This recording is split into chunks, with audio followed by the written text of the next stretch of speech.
Muchos de ustedes conocen un nombre, Malibú. Ustedes la conocen, es la perrita. La perrita que tuvimos hasta la semana pasada. Se perdió por un descuido de mi parte, la dejé un poco más lejos y cuando vi que estaba demasiado lejos me fui a buscarla, pero no la encontré. Se desapareció hace 8 días, es como si la tierra se la hubiera tragado, pero no había nadie en ese lugar. El parque estaba desocupado y normalmente este parque yo la suelto y nunca había pasado. Llevamos 2 años de compañeros y no pasaba nada. Y es triste, para mí ha sido triste porque uno, ustedes saben, le coge cariño a los animales. Pero no solamente ha sido triste para mí, hay muchas personas que se han conmovido por la pérdida de Malibú. De hecho, en el barrio hay personas que me pidieron fotos y las han publicado por todas las redes sociales. Algunos inclusive se han tomado el trabajo de salir caminando por los parques y preguntarle a todas las personas. Personas han invertido tiempo, horas en la búsqueda de Malibú. Y eso está bien, yo no estoy diciendo que eso está mal. De hecho, como se los digo, uno les coge cariño a los animales. Pero creo que a veces no es la manera más apropiada. A veces la perspectiva que tenemos de los animales no es la mejor. Algunas personas pueden estar ahí y no las vemos inclusive ni siquiera como los animales. De hecho, hay personas que se han vuelto más sensibles a los animales que inclusive a las mismas personas, o inclusive al hecho de dónde va a pasar la eternidad alguna persona. No les interesa, les interesan más los animales. Es impresionante ver muchos cómo sufren por la pérdida de un animal. Pero no veo, mis hermanos y amigos, a veces no veo ese mismo sentimiento de dolor por un alma. Y es una realidad. Y en realidad las personas son mucho más importantes que los animales, mucho más importantes que las mascotas. Que las personas hagan esto en el mundo es serio en realidad y eso debería preocuparnos. Pero a veces esa misma preocupación por las mascotas es más grande dentro de la iglesia que por las mismas almas. Las personas están muriendo, mis hermanos. Y no les estamos compartiendo el evangelio. Y en realidad no importa si ellos lo aceptan o no. Esa no es su responsabilidad. No es la responsabilidad de cada uno de ustedes. Es el hecho de que ellos acepten, es responsabilidad solamente de nuestro Señor. No todos van a responder de la misma forma. Algunos simplemente no van a aceptar el mensaje. Pero eso no debería ser su preocupación. Algunos es cierto que rechazan el mensaje, que rechazan la verdad, que responden de una forma que uno pensaría no ha ocurrido ninguna transformación en su vida. Pero por ello, por la forma en que responden al evangelio, no debe desanimarles en presentar el evangelio. Porque es cierto también que hay algunos que sí van a responder a ese mensaje. Y recuerden, las personas son más importantes que las mascotas. Jesucristo, en el texto que tenemos para hoy, el texto que sigue en la orden que venimos estudiando, capítulo 13 de Mateo, nos muestra diferentes tipos de respuesta a la predicación del evangelio. Quiero dejar esto bien en claro, que porque algunos respondan a ese evangelio de una forma o rechazando ese evangelio, no le quita la responsabilidad de seguir presentando ese mensaje. La respuesta a ese evangelio no quita la responsabilidad de continuar predicando las buenas nuevas que hay en Cristo Jesús. Leamos el texto. Mateo 13,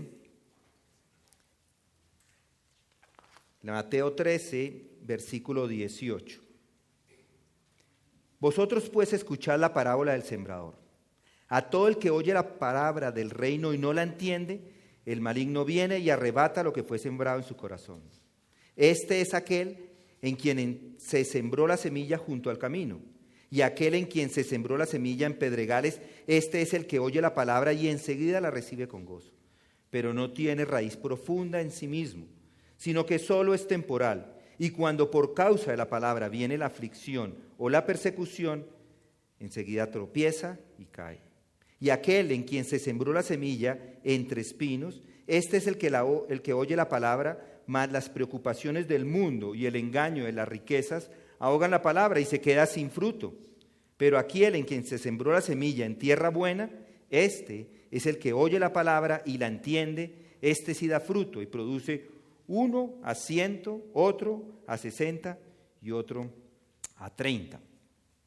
Estas palabras, palabras que encontramos, esta explicación de la parábola se da después de que Jesucristo ha estado predicando el mensaje de arrepentimiento. Si lo recuerdan, sus palabras eran arrepentidos porque el reino de los cielos se ha acercado. Juan lo hizo en Mateo 3:2, ya lo estudiamos. Jesucristo lo hace en Mateo 4:17 y luego en el 10:7 vuelve y lo repite, arrepentidos porque el reino de los cielos se ha acercado. Y después de hablarle estas palabras, ha demostrado que Él es el Mesías. Él les da el sermón del monte, si lo recuerdan, Mateo 5 y 6, 5, 6 y 7. Después de esas palabras claras y sencillas acerca de que Él es el Mesías, los líderes igual lo rechazan y Él les da los milagros de que demuestran que Él es el Mesías, igual es rechazado. Ahora, en este momento encontramos que Él empieza a hablar por medio de parábolas. En el capítulo 13, eso es lo que Él está haciendo, hablando por medio de las parábolas. Y nos da 8 parábolas con respecto al reino de los cielos. Hoy muchos eruditos debaten o discuten cómo se deberían entender estas parábolas. Algunos creen que simplemente lo que está dando es una información un poco más espiritualizada del reino que los antiguos del Antiguo Testamento, o los profetas del Antiguo Testamento habían dado acerca del reino. Ellos dan una información y lo que está haciendo Jesús es simplemente espiritualizando esto. Otros dicen que Jesús está introduciendo una forma un poco misteriosa del reino de los cielos con estas parábolas. Nosotros acá creemos que Jesús está dando nuevas verdades sobre el reino, pero todavía mantiene todo lo que fue dicho en el Antiguo Testamento. Lo que veremos acá son nuevas verdades que no habían sido reveladas antes por ninguno de los profetas del Antiguo Testamento. Este es un material nuevo para la iglesia. El reino que Jesús proclamó en Mateo 13 es el mismo reino que los profetas del Antiguo Testamento proclamaron, pero ahora ofrece nuevas verdades acerca de este reino. El propósito que encontramos aquí en Mateo 13 es ofrecer nuevas verdades. ¿Acerca de qué? Acerca del reino, acerca de la luz que era Jesucristo y cómo fue rechazado por el mismo Israel, por su pueblo. Y por ese rechazo es que el reino se establece después. El reino venía a ser establecido en el momento que Jesucristo llegaba aquí a la tierra. Pero el rechazo transformó esto. Empezó una nueva era, que es la era de la iglesia. Por eso nosotros estamos acá. Esta es la nueva era de la iglesia. Ahora la iglesia, nosotros como iglesia tenemos la responsabilidad, usted y yo tenemos la responsabilidad de predicar acerca del reino y de esperar la segunda venida. Por eso hay una segunda venida. En Mateo 13 vemos claramente estas dos venidas de Jesucristo. Y vamos a ver más detalles en la medida en que vayamos entrando a cada una de estas parábolas. Las parábolas de Mateo 13 deben entenderse pensando en estas nuevas verdades reveladas acerca del reino, porque la llegada del reino estaba condicionada al arrepentimiento de Israel y a la aceptación de Jesús como rey. Por tanto, el pueblo, como los líderes de Israel, rechazan al rey, rechazan a su reino, asesinan al Mesías, y eso es algo que vamos a ver en el futuro, pero esa es la línea que ellos cruzaron de no retorno. Sí, es cierto que algunos de los judíos de individuales han creído y fueron salvos, pero la nación en su conjunto, incluidos todos sus líderes, habían tomado una decisión al respecto de Jesús y de su reino, y la decisión era: no le aceptamos, no creemos en él, y esto los lleva al pecado imperdonable. Ya estudiamos esto, si lo recuerdan. Entonces, Jesús, o el rechazo a Jesús el Mesías y a sus milagros, los lleva a Jesucristo a dar estas palabras, a dar estas declaraciones que encontramos en Mateo 13. Estas palabras son el resultado directo a un rechazo.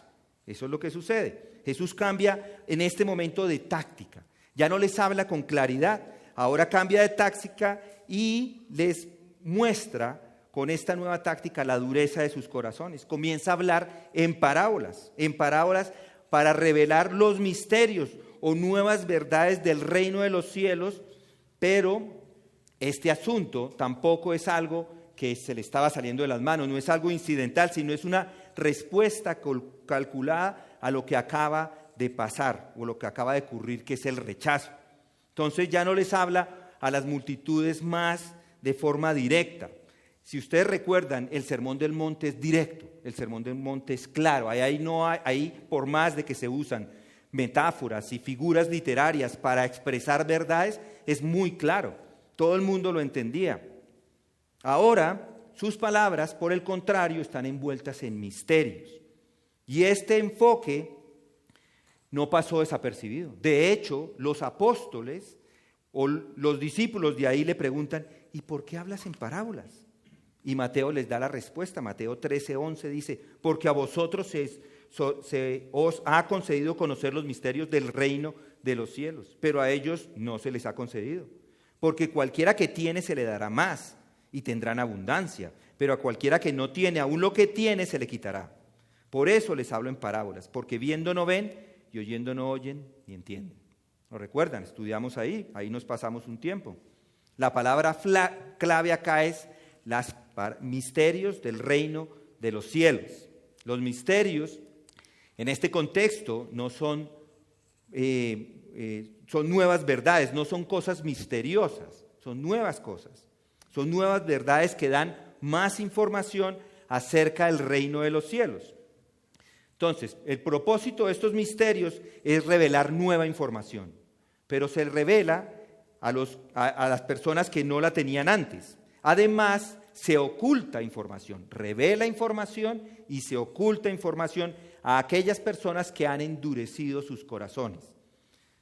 El reino de los cielos es el mismo, no cambia. Es el mismo reino que se ha proclamado por cientos de años. Ahora, lo que está pasando es que se ofrecen nuevas verdades acerca de este reino, nuevas verdades sobre el reino. Jesús explica que las parábolas, por ejemplo, son juicio divino a Israel por la desobediencia. Entonces, él lo que hace, Jesucristo, es que cita a Isaías 6:9 al 10, y en Mateo 13, 14 y 15, lo voy a leer. Esa es la cita de Isaías: al oír, oiréis y no entenderéis, y viendo veréis y no percibiréis, porque el corazón de este pueblo se ha vuelto insensible, y con dificultad oyen con sus oídos, y sus ojos han cerrado, no sea que vean con los ojos y oigan con los oídos, y entiendan con el corazón, y se conviertan y yo los sane. Estas palabras están relacionadas a la incredulidad de Israel. Y es cierto que, como les decía, otras palabras pueden ayudar a entender ciertas verdades, dan luz a las verdades. Pero las parábolas que encontramos en Mateo 13 están destinadas, en alguna medida, a ocultar esa verdad. ¿Por qué? Porque el juicio a Israel está en curso en este momento. ¿Y eso por qué? Porque esta nación no recibe las palabras claras y simples que se le habían dado antes.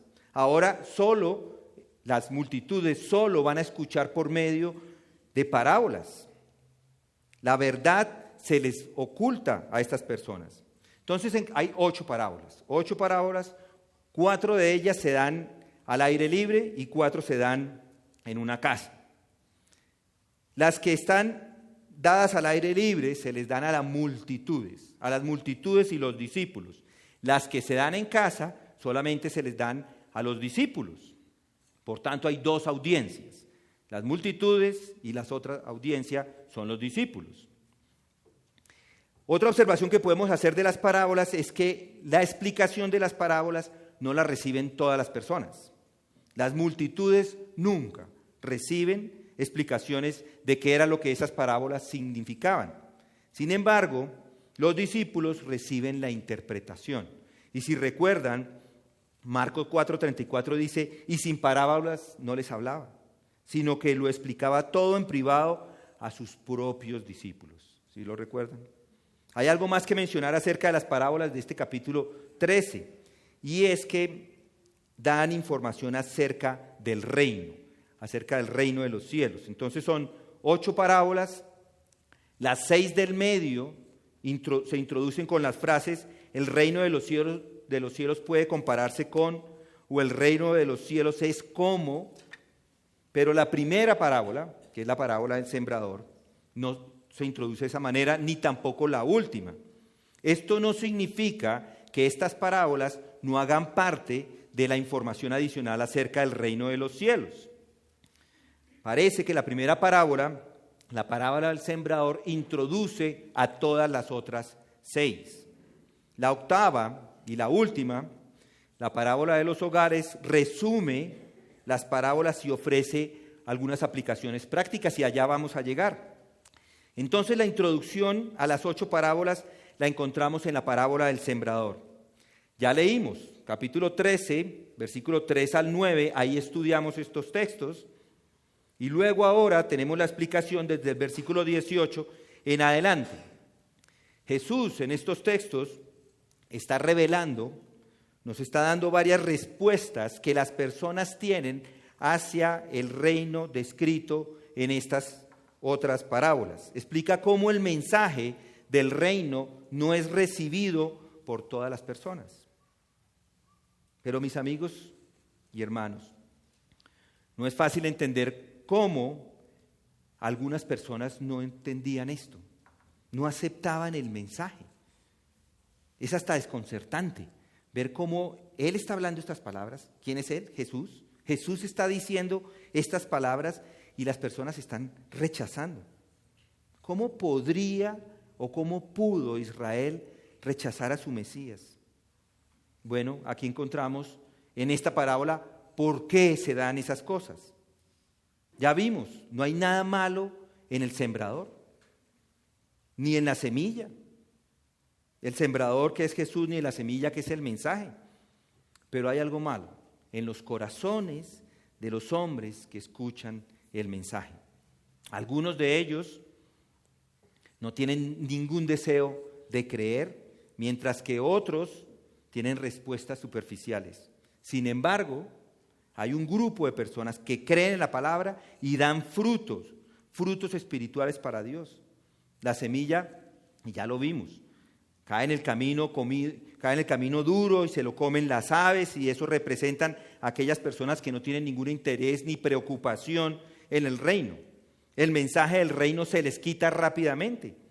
A continuación, la semilla sembrada en los suelos rocosos y espinosos representa reacciones superficiales. Solo la semilla que cae en buen fruto, en buena tierra, es la que produce buen fruto. Estos son los verdaderos creyentes, los que dan fruto para Dios. Y solo estos están en una posición correcta para poder entender estas parábolas o estas verdades acerca del reino de los cielos. Entonces, en resumen, a medida que se proclame el mensaje del reino, muchos van a rechazar, mientras que solo unos pocos van a aceptar ese mensaje. Entonces, echémosle un vistazo al versículo 18, que es donde tenemos. Y y es ahí donde vamos a estudiar. Sin embargo, antes de mirarlo, quisiera leer la parábola en sí. Leamos desde el versículo 3. Y les habló muchas cosas en parábolas, 13:3, diciendo: he aquí el sembrador salió a sembrar. Y al sembrar, parte de la semilla cayó junto al camino, y vinieron las aves y se la comieron. Otra parte cayó en pedregales, donde no tenía mucha tierra, y enseguida brotó porque no tenía profundidad de tierra. Versículo 6. Pero cuando salió el sol, se quemó, y porque no tenía raíz, se secó. Otra parte cayó entre los espinos, y los espinos crecieron y la ahogaron.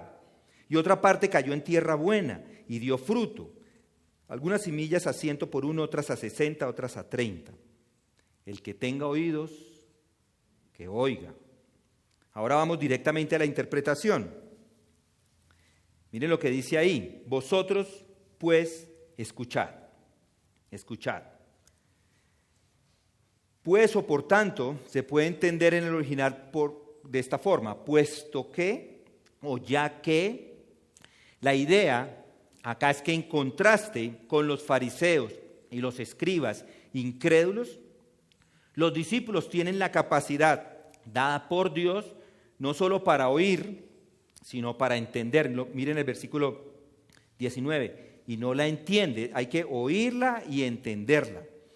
Es a vosotros, solamente es a vosotros, no a los judíos descuidados y endurecidos, a quienes va a declarar el significado de esta palabra, solamente es a ellos. Y ese verbo que encontramos ahí, oír o escuchar, es en imperativo, y esto quiere decir que es urgente. Escuchen con urgencia. La idea es que deben escuchar para poder obedecer el significado de estas palabras y estas exhortaciones que allí encontramos. Ahora, para continuar, tenemos que hacernos una pregunta que es obvia. ¿Quién es el sembrador? Ya dijimos hace 2 semanas que el sembrador es Jesús. No lo dice la parábola, pero es bastante obvio que el sembrador es nuestro Señor Jesucristo. De hecho, más adelante es confirmado en el mismo capítulo. Capítulo 13, versículo 37 dice lo siguiente. Y respondiendo él dijo: el que siembra la buena semilla es el Hijo del Hombre. Ahí está haciendo referencia a Jesucristo. El Señor, nuestro Señor Jesucristo, es el sembrador original. Es el primero que pone la semilla en el suelo. ¿Y cuál es la semilla? Bueno, noten ahí el versículo 19. Todo es la palabra de Dios. Dice, y todo el que oye la palabra del reino. Esa es la semilla. Es la revelación de Dios. Lucas 8:11 nos dice, en un pasaje que es paralelo a este, dice: la parábola es esta, la semilla es la palabra de Dios. Entonces, la semilla es el mensaje sobre el rey, es el mensaje sobre su reino, es el evangelio, esa es la semilla. Y el primer sembrador del evangelio fue el Señor Jesucristo mismo. Pero creo que podemos decir esto también: cualquiera que siembra lo que Jesús siembra es un sembrador. Si usted repite el mensaje de que Jesucristo, se convierte en un sembrador como lo era Jesucristo. Marcos 4:14 dice: y el sembrador siembra la palabra. Con esto nos está diciendo es que el que siembra se convierte en un sembrador. Jesús sí fue el primer sembrador, y los que seguimos dando su mensaje también somos sembradores. Ustedes son sembradores. Pero no sea como aquellos 2 amigos que se encuentran y uno le dice al otro: vamos a montar bicicleta el domingo. Y el otro le dice: no, el domingo yo voy a la iglesia. Y el otro le contesta: no sé qué tipo de religión tiene usted, pero no me interesa. Se puede quedar con ella porque más de 12 veces le he invitado a montar en bicicleta y usted nunca me ha invitado a la iglesia. Algunos nunca hablan de Cristo, nunca siembran. Hermano, si usted ama a Cristo, debe predicar el evangelio. Recuerden, invitar a la iglesia no es predicar el evangelio, eso no es el evangelio, ese no es el mensaje. Pero en la iglesia pueden escuchar el evangelio. mi hermano debe estar preocupado por las almas que se están muriendo, las almas de las personas. Por tanto, todos los que estamos acá somos sembradores. Todos los que transmitimos la semilla, que es la palabra de Dios, estamos sembrando. Ahora piensen esto. Nada crece en un campo si no hay una semilla. Usted puede tener un campo precioso, bien ubicado, clima perfecto, el agua apropiada, pero puede tener todo esto y no le saca naranjas, porque tiene que plantar la semilla de las naranjas. No le saca nada, no le saca ni aguacates, duraznos, mangos, no le saca nada si usted no siembra. Dios originalmente creó las semillas y la semilla se reproduce a sí mismo. Si alguna vez se desaparecieran las semillas del mundo, desaparecería la comida. Piensen en las semillas de las acelgas, del brócoli, del coliflor, que se desaparezcan, ¿no les parece? Alcen la mano conmigo, ¿qué les parece? No se pueden crear, es imposible. Más de uno estaríamos contentos con que ellas se fueran. Pero es lo mismo con la palabra, la semilla de la palabra de Dios. La palabra de Dios es la semilla, está disponible y Dios no nos llama a crear nuestro propio mensaje, ni siquiera. Esa es la semilla. Dios dice, tome lo que ya ha sido sembrado y siémbrelo de nuevo. Es lo mismo. Yo no voy a enseñar nada diferente. Esto es una bendición para los predicadores, para los que enseñan.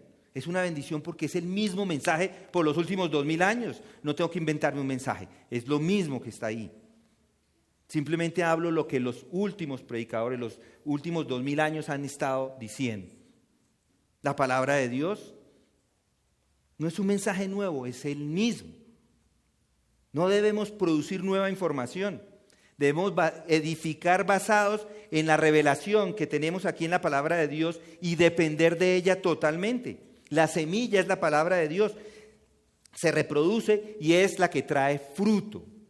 Entonces, la semilla es la palabra. La parábola que Jesús nos está dando acerca de esto nos va a mostrar esas respuestas a esa predicación. ¿De qué tipo de predicación estamos hablando? La predicación del rey, la predicación de su reino, decirles a las personas que Jesús es el rey. Se trata de predicar que Jesús vino a este mundo a traer un reino, a decirles a los hombres cómo es Jesús el rey. Eso es parte de la palabra del reino. Decirles a los hombres cómo entrar a su reino. Decirles a los hombres cómo es su reino y lo que promete hacia la vida eterna. Se trata de dar las buenas noticias del rey y de su reino. Entonces, estamos hablando de predicar. Ahora llegamos a los terrenos. Y yo creo que esta es la parte como más importante de la parábola. Es la forma en que los hombres responden al Evangelio. Cuando se predica la palabra que Jesús enseña, hay diferentes respuestas a esa palabra. Y eso es lo que encontramos en los textos que tenemos para hoy. 4 tipos de terreno hay allí. Algo que hay que observar es que la tierra es la misma. El terreno son simplemente los mismos. Tierra es tierra. Ya sea tierra dura, tierra blanda, tierra con rocas debajo de ella, o tierra sin rocas con espinos, o tierra sin espinos. La tierra es tierra. El problema no es la tierra. El problema es lo que hay en la tierra. Toda la tierra podría recibir semilla si se limpia de las hierbas, si se ara, si se sacan los espinos. El problema entonces es este, y aquí viene la llave de la parábola. El resultado de escuchar el Evangelio en la vida de una persona depende del corazón de esa persona. ¿Escuchó? ¿Se ha escuchado? Depende de esa persona, no depende del que tira la semilla. El resultado de la predicación del Evangelio dependerá siempre de la condición del oyente, de la condición del corazón del oyente. Y recuerden que ya lo estudiamos, el corazón no son los sentimientos, es el intelecto. El corazón es la mente, ya lo vimos. Para los griegos esa era la mente. El corazón es lo mismo que la tierra, es la misma. El problema es la condición. O el corazón está mal o la tierra está mal. Y esto determina la recepción del Evangelio. Y Jesús quiere que esto les quede claro a todos los discípulos que les está dando esta parábola o les está dando esta explicación. Porque ahora los discípulos se están preguntando, ¿qué va a pasar? Le han blasfemado, le han rechazado, el reino no puede venir, todo se ha perdido y ellos se están preguntando, ¿qué va a pasar? Jesús les contesta esa pregunta. Ustedes van a salir como yo, a sembrar. Van a sembrar la semilla, que es la palabra de Dios, y van a predicar el mismo mensaje del reino.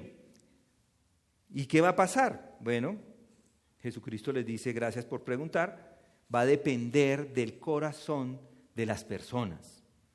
Y creo que ese es el punto básico de la parábola. La idea es alentar a las personas a hacer evangelismo. Y en el proceso de hacer evangelismo van a encontrar diferentes respuestas. Y lo que quiere Jesucristo es que lo sepan, porque puede que con esas respuestas se desilusionen. Hay tierras duras, hay tierras pedregosas, hay tierras llenas de espinas, pero habrá una que produce fruto. Y esto es una parábola de hecho alentadora. Es para ayudarle a las personas que con entusiasmo prediquen la palabra, porque de hecho el que va a producir resultados es Dios. Y la marca de que ha habido una transformación en una vida es el fruto.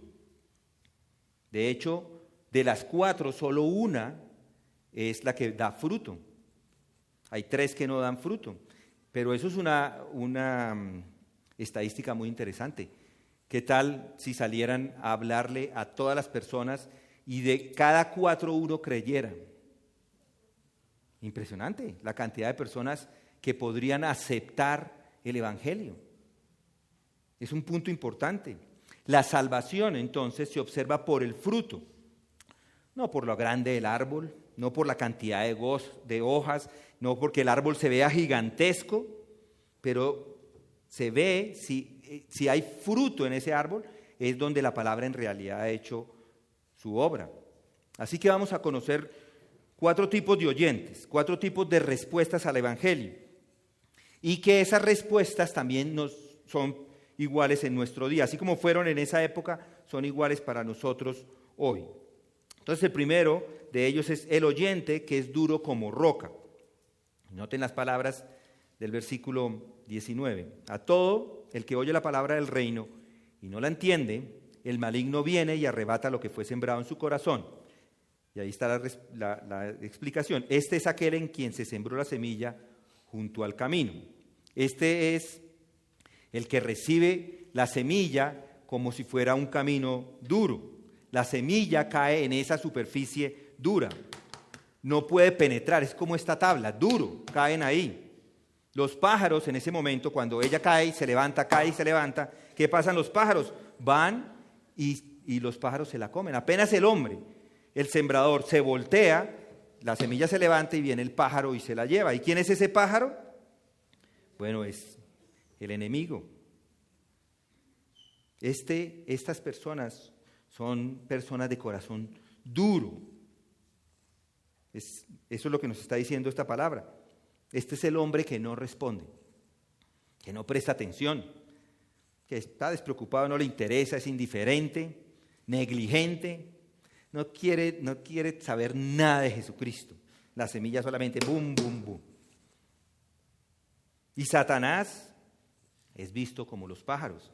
El enemigo viene y la arrebata. Estas personas están así porque su corazón ha sido golpeado y golpeado y golpeado por todas las mentiras del mundo. Solamente se están alisando tiesos. Las mentiras del mundo están simplemente haciendo ese efecto de endurecimiento de ese corazón. O porque tiene tantos pecados en su vida que no hay sensibilidad en absoluto. Este es el corazón que no conoce arrepentimiento, no conoce el dolor de pecado, nunca lo ha llorado, no conoce la culpa, no conoce ninguna preocupación por las cosas que realmente importan. Simplemente se deja pisotear y pisotear y pisotear por todas las multitudes. De estas mismas personas nos habla Proverbios.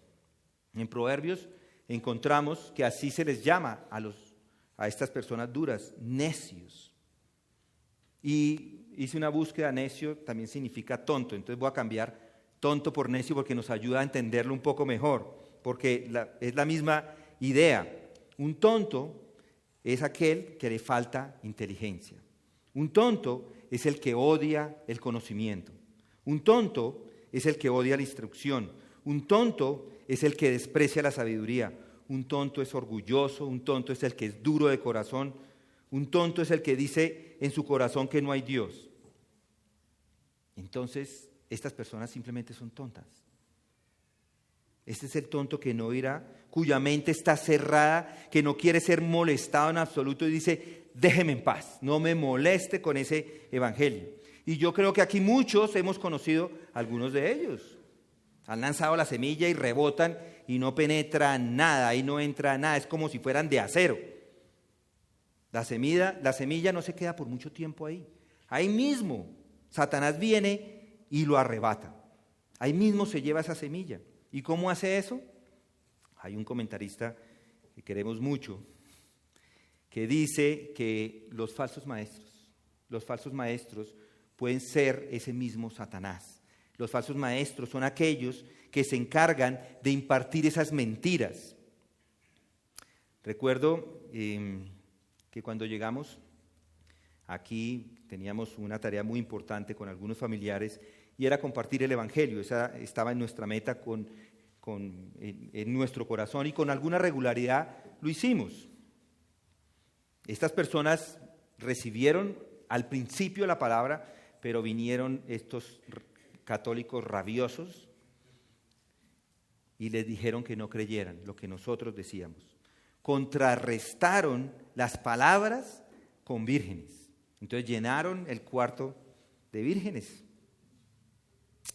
Algunos otros responden o no responden porque en su estrato social o en su club todos son de una sola religión. Entonces no quieren que en ese grupo se meta ninguno que en realidad cree, porque su reputación está en juego. ¿Sí?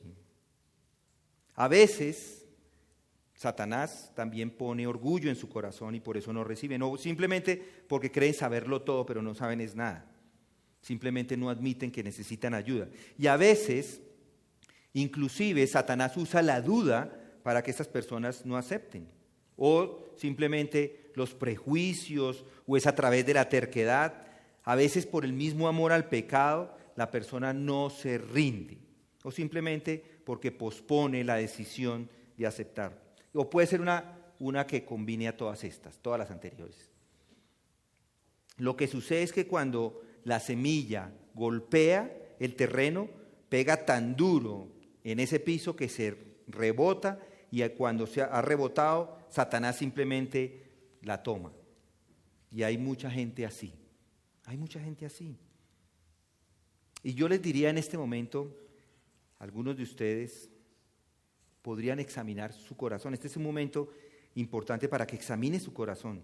Si usted es un camino de esos secos, duros, al lado del campo, puede que usted esté ahí, en ese lado. Sus pecados golpean y golpean esa tierra, golpean y golpean ese corazón que es casi imposible que responda a Dios. No responde a Dios. Pero recuerde el Evangelio. Recuerde que Dios va a hacer justicia con cada una de las personas aquí. Y la justicia de Dios se puede evitar si esa persona ha puesto la fe en Cristo. Ha puesto la fe, ha puesto todos sus pecados en esa cruz. Para que Él se los lleve de tal manera que el juicio no venga sobre Él. Hay otro segundo grupo. Entonces el primero es el oyente que es duro como roca. El otro es el oyente que responde sin pensar. Y miren, noten ahí el versículo 20. Y aquel en quien se sembró la semilla en pedregales, este es el que oye la palabra y enseguida la recibe con gozo. Esta persona escucha la palabra e inmediatamente la recibe con alegría, con gozo. La recibe, pero no mide las consecuencias, no mide el costo de lo que está recibiendo. Esta es una respuesta rápida, es como una respuesta emocional, una respuesta instantánea sin contar con el costo, sin entender el significado real de aceptar a Cristo. En realidad en estas personas no hay un verdadero arrepentimiento. Y hay gente así, simplemente aceptan a Jesús porque está en ese momento bien aceptarlo, está de moda. Recuerdo a alguien en ese grupo. Vino una persona y hizo una predicación excelente de la palabra. En ese momento se acerca a este hombre, llora y dice, yo quiero aceptar. Pues fue el último día que lo vimos. Primero y último, nunca más volvió a aparecer el hombre. Parecía una confesión real, pero no lo fue. Recuerdo otro caso, ese fue una sola vez, recuerdo otro caso de una señora que teníamos en nuestro estudio en Montreal, venía al estudio bíblico todos los viernes, un día dijo, yo quiero ser cristiana. Me preguntó si podía hacer una oración con ella y esa fue la última vez, nunca más apareció, no respondió el teléfono, no sé qué pasó, son emociones de instante. En ese momento se dicen, sí, yo quiero, pero no tiene duración. En ese momento uno dice, yo me desanimé y dije, no sé qué está pasando. Está bien, el momento que oro, no vuelve, digo, soy yo. Algo le dije. ¿Será que no le di la palabra correctamente? Pensé. ¿Será que no lo hice bien? ¿Parecían reales? ¿Las lágrimas parecían reales? ¿Alguna vez le ha pasado así? Pero pues por eso nos da este ánimo Jesucristo en estas palabras. Algunos, de hecho, afirman las verdades solamente porque quieren que todo el mundo los vea como unos verdaderos creyentes. Algunos inclusive aceptan o dicen que están aceptando a Cristo porque quieren pretender o a una mujer de nuestra iglesia o de otra iglesia simplemente para mostrar que son creyentes. Pero no lo son y nunca lo han sido. O lo mismo con un hermano. Dicen que aman al Señor, dicen con claridad. Yo escuché igual estas palabras de una persona. Dijo, se quería casar con este hombre y dijo, sí, yo soy creyente, yo he creído, en realidad sí he creído. Y cuando uno va a ver el resultado es que no, en realidad no había creído. Puede ser por varios motivos, puede ser porque el evangelismo no se presentó, o se hizo de una forma inadecuada, o porque no se le dio el costo de seguir a Cristo. Estas personas han construido su casa sobre la arena, sobre una estructura religiosa probablemente, pero nada la sostiene. Hay una alegría superficial. Sí, se identifican con el Señor Jesucristo, pero de repente llega cierta presión,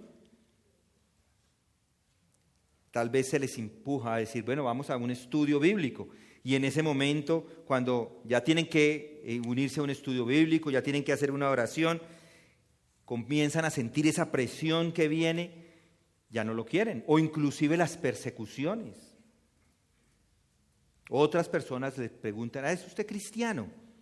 Y la gente empieza a decir cosas acerca de ellos o a burlarse. Empiezan a decir cosas con palabras fuertes a esa persona. Empiezan a criticarle. Si esa persona no sobrevive, es porque no era de él. Pero si sobrevive, es porque hay raíz y hay profundidad. Si no sobrevive, no hay raíz. La persecución es una promesa, recuerden, hermanos. Y en verdad todos los que quieren vivir piadosamente en Cristo Jesús serán perseguidos. Es una promesa. Esperamos esto, esperamos la promesa de las persecuciones, esperamos las tribulaciones, esperamos los sufrimientos. ¿Recuerdan Mateo 5, las bienaventuranzas? Allí también está la promesa, van a ser perseguidos. Pero estos, cuando llega la persecución, se van. Algunos han estado con nosotros, los hemos bautizado. Salen, entran y salen y así mismo salen. Con algunos de ellos hemos orado, nos hemos sentado a orar. Con algunos de ellos hemos dado consejería por horas y horas y los perdemos. ¿Por qué? Porque cuando llega la presión o llega la persecución, se van. Y noten el versículo 21. Pero no tienen raíz profunda en sí mismos, sino que solo es temporal. Y cuando por causa de la palabra viene la aflicción o la persecución, enseguida tropieza y cae. Se tropiezan. Esa palabra tropieza significa poner una trampa. Las aflicciones y la persecución son como una trampa para que caigan. Escuchen eso, las aflicciones y la persecución son como una trampa para que caigan. Los problemas y las aflicciones y la persecución hacen una obra, son buenos. ¿Por qué? Porque los problemas y las aflicciones revelan quiénes son verdaderos y quiénes son falsos. Son buenos para los incrédulos y son buenos para los no creyentes, los creyentes. Para los dos son buenos. Tener por sumo gozo, hermanos míos, el que os halléis en diversas pruebas, sabiendo que la prueba de vuestra fe produce paciencia. Hay gozo en la prueba. Que vengan las pruebas. Amén. Por tanto, realmente deberíamos desear esto, porque los problemas y la persecución van a revelar quién es verdadero y van a revelar quién es falso. Por eso las pruebas son un elemento importante. Si usted hoy ha confesado a Cristo, como defina que es su confesión, si ha confesado a Cristo, esto le está hablando a usted personalmente. No proviene de una profunda, si ese creer en Cristo no proviene de una profunda convicción interior de su pecado, no proviene de un profundo sentimiento de pérdida, no incluye un deseo tremendo de que el Señor le limpie, le purifique y le guíe. Si su confesión de Cristo no implica este gran deseo de negarse el yo y sacrificarse usted mismo y entregarse enteramente a sufrir por Cristo, entonces es posible que no haya ninguna raíz en su vida. Es solo cuestión de tiempo, mis hermanos. ¿Vendrá alguna cosa, alguna prueba? Alguna prueba. Si usted no es de Él, una prueba va a matar cualquier cosa que haya ahí. Se morirá. Lo que ha escuchado se va a desaparecer. Porque si no toma la cruz y le sigue, no es su discípulo. Solo Dios puede hacer la obra de romper un corazón de esta forma, pedregoso. Y si tiene ese tipo de corazón, debe orar y pedirle al Señor que haga con usted una cirugía, que cambie ese corazón de piedra y le ponga un corazón de carne. Entonces tenemos tres grupos de personas ya, o dos grupos. Los duros de corazón, los que responden sin pensar. Y aquí vamos a ver el tercero en el versículo 22. Leamos el versículo 22. Y aquel en quien se sembró la semilla entre espinos, este es el que oye la palabra, mas las preocupaciones del mundo y el engaño de las riquezas ahogan la palabra y se queda sin fruto. A ese lo llamamos el oyente que ama la mundanalidad. Este vive pensando en el mundial, no en el mundial de fútbol, en el mundial, en la vida mundana, en las cosas de este mundo. Los cuidados de esta era, la carrera, su carrera profesional, su casa, su carro, su trabajo, el guardarropa en su casa, su prestigio, su apariencia. Recuerden que las riquezas engañan, son mentirosas. Las riquezas perforan muchos corazones. Y el amor de ellas es la raíz de todo mal. ¿Lo recuerdan? No pueden tener a dos maestros. O ama al uno y odia al otro, o viceversa. No se pueden tener los dos. Por eso es que Juan dice, si alguien ama al mundo, el amor del Padre no está en él. No puede ser un hombre de estos que tienen doblemente. La tierra debe ser limpiada de estas cosas. Y por eso es que estoy tan convencido que la verdadera salvación solo ocurre donde hay un verdadero arrepentimiento. Solo hay salvación donde hay una voluntad real de lidiar con el pecado en la vida de esa persona. Y eso es la obra de Dios. ¿Cómo sabemos si somos hijos? Es una buena pregunta. ¿Cómo sabemos si somos parte de ellos? El tiempo lo dice. El tiempo lo va a revelar. El tiempo todo lo revela. La verdadera conversión se confirma con el tiempo. Ahora, la buena tierra. El oyente que responde con fruto. Noten el versículo 23. Pero aquel en quien se sembró la semilla en tierra buena, este es el que oye la palabra y la entiende. Este sí da fruto y produce uno a 100, otro 60 y otro a 30. Cuando se planta la semilla en la tierra simplemente cuida esa semilla que ha sido plantada. La tierra provee el alimento necesario para que esa semilla que ha sido plantada germine y crezca. La tierra está lista con todos los nutrientes necesarios, con toda la disposición necesaria para que nada interrumpa que esa semilla germine. Y ese terreno va a poder producir el fruto. No hay nada que entorpezca ahora ese crecimiento. Esa es la fruta, o la fruta es lo que dice si en realidad esa semilla cayó en buena tierra. El fruto de una persona es la marca de la salvación. Noten otra vez, la tierra es tierra, es como el resto de las tierras, pero esta tierra ha sido arada, ha sido preparada, no tiene espinos, no tiene rocas, entonces cuando cae la semilla hay producción, se genera fruto. ¿Y cuál es la fruta o el fruto? Es la evidencia de una vida transformada. Mas el fruto del Espíritu, dice Pablo en Gálatas, es amor, gozo, paz, paciencia, benignidad, bondad, fidelidad, mansedumbre, dominio propio.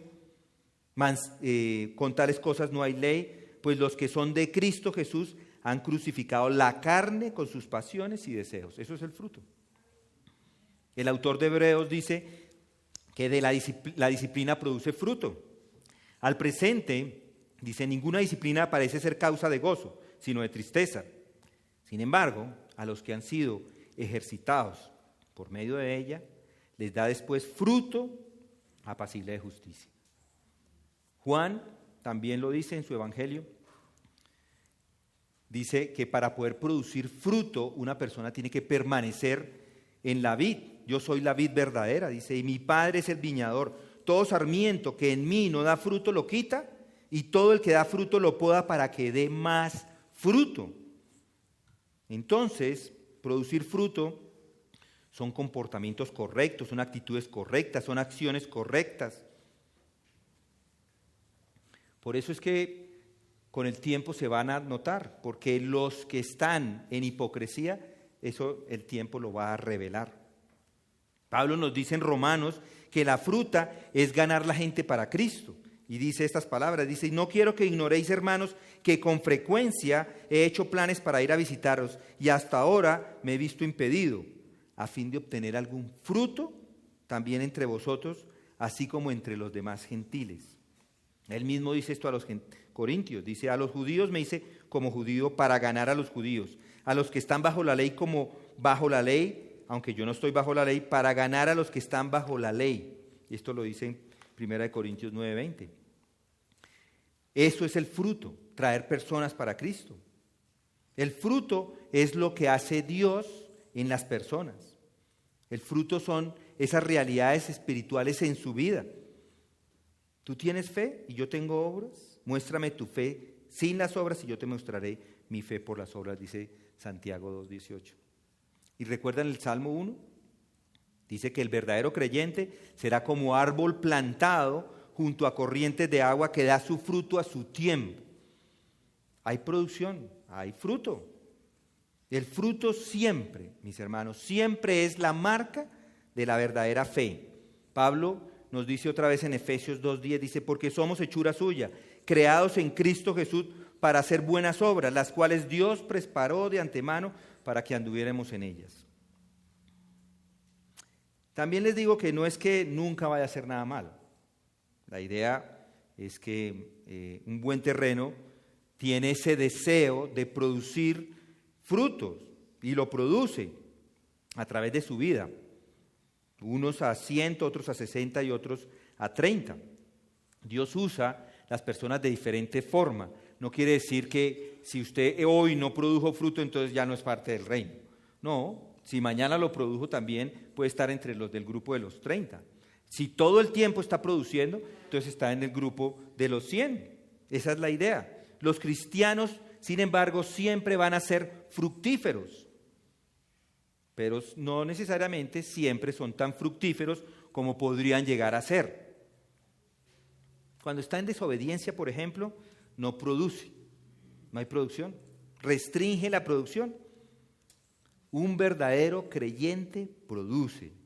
Un verdadero creyente produce fruto y se multiplica y se ve manifestado en su vida. Los verdaderos creyentes producen fruto. Eso hay que tenerlo claro.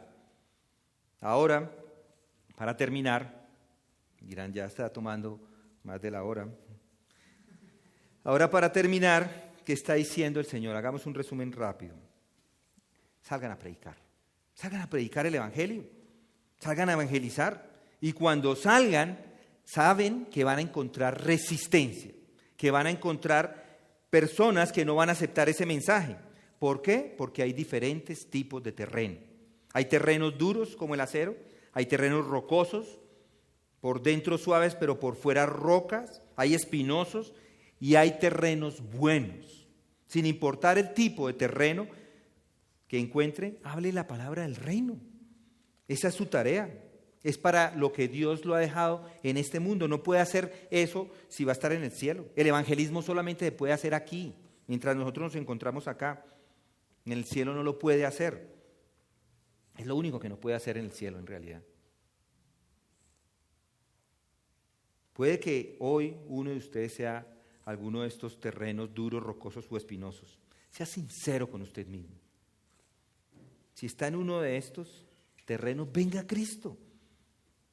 Que Él, a todo aquel que viene, a Él no le echa fuera. Recuerde que no importa qué tan bueno sea el sembrador, la semilla es la misma. Y el sembrador solo tiene que tirarla.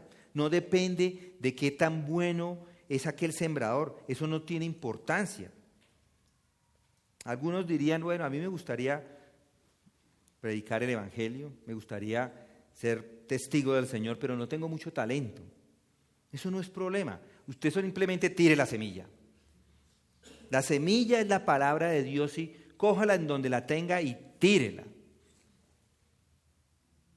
El problema no es suyo. El problema es la condición del suelo, no el talento del sembrador. Pero déjeme decirle esto otra vez. Cuanto más tire, mejores oportunidades va a tener de que caigan en buen suelo.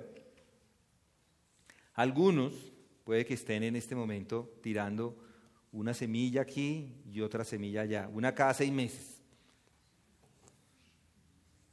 No es suficiente. Yo les animo, siga tirando la semilla. Se va a sorprender de la cantidad de personas que son buenos terrenos y que están recibiendo esa semilla.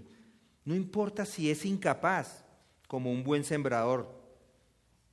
Además, recuerde esto, que a veces las tierras no reciben la semilla la primera vez. ¿Es cierto? Cae la semilla y ahí mismo no la reciben, pero usted siga intentándolo, siga lanzándolas. porque es cierto que los pájaros vienen y se las llevan, pero usted sígala tratando, porque en cualquier momento el Espíritu Santo abre un hueco y la semilla entra y ya la tapó y ya está. Siga tirando en ese mismo campo una y otra vez, a ver si el Señor tiene misericordia y rompe esa tierra, ese terreno.